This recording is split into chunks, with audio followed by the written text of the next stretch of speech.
All right, for more on this, we're now being joined by Dr. Christine Fair, Professor in Peace and Security Studies Program at Georgetown University, joining us live on the broadcast from Washington, D.C. Dr. Fair, thank you so much for joining us on WION A World is One. Of course, we just heard Prime Minister Narendra Modi and U.S. President Donald Trump discuss the Russia-Ukraine war as well as trade deals. When it comes to the Russia-Ukraine war, Indian Prime Minister has made it clear that it's not that India is neutral, it's that India is on the side of peace and there's no solution to be found on the battlefield. That being said, how do you see the role of India and the United States and perhaps their partnership in resolving the war in Ukraine, and also when it comes to other geopolitical issues that we're facing at the moment? With respect to the Ukraine issue, quite frankly, that's just out of my wheelhouse.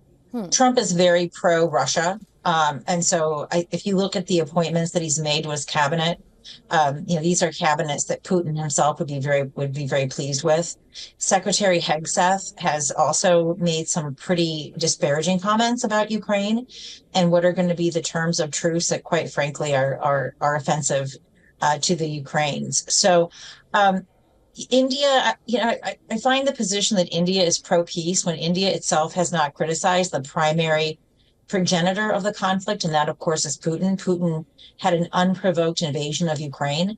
So this is the kind of, I would say, vapid things that politicians say that don't actually mean much on the ground. But I think there are larger issues that we haven't yet to hear anything about. One of the things that was much talked about back in 2005 with the Indo-US civilian nuclear deal was the possibility of US companies building nuclear power plants in India. India has signaled its willingness to revise its domestic legislation on essentially the company's liability. This would open the space for potential investments by American nuclear firms. So I haven't heard anything along those terms. Those were widely expected to come out of this meeting. Right, Dr. Fair, of course, I also wanted to ask you about your overall assessment of the India-US relationship and how perhaps you see that evolving under the Trump 2.0 administration. Well, the Indo-US relationship has really been on autopilot now, going back to the George Bush administration, where you have seen changes. They've been more incremental than nature. They haven't been glacial. I mean, this is a relationship that's been thoroughly entrenched in the bureaucracies.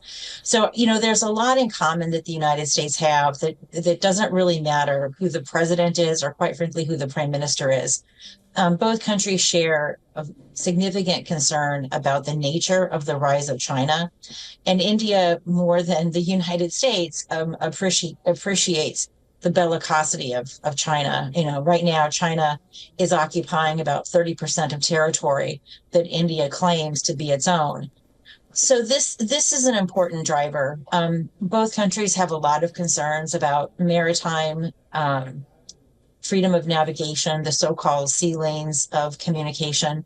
So there's a lot about the relationship that's just structural. Now, there's a lot of opportunities for missteps in this current relationship. Trump is very obsessed with tariffs. He doesn't criticize Modi, he does criticize India about India's tariffs. And anyone who's been watching President Trump, he's obsessed with this idea of tariffs and reciprocal tariffs, and even applying tariffs where there is no tariff where there is no notion of a reciprocal tariff. And then immigration. India is the origin of the third largest population of illegal immigration. There's about 700,000 illegal immigrants in India. And then, of course, there's been a lot of discussion about the fate of the H-1B visa program. And this is a program that India has a lot of interest in. All right. Dr. Fair, thank you so much for joining us on WION World is One with your insights on this. Thank you for having me.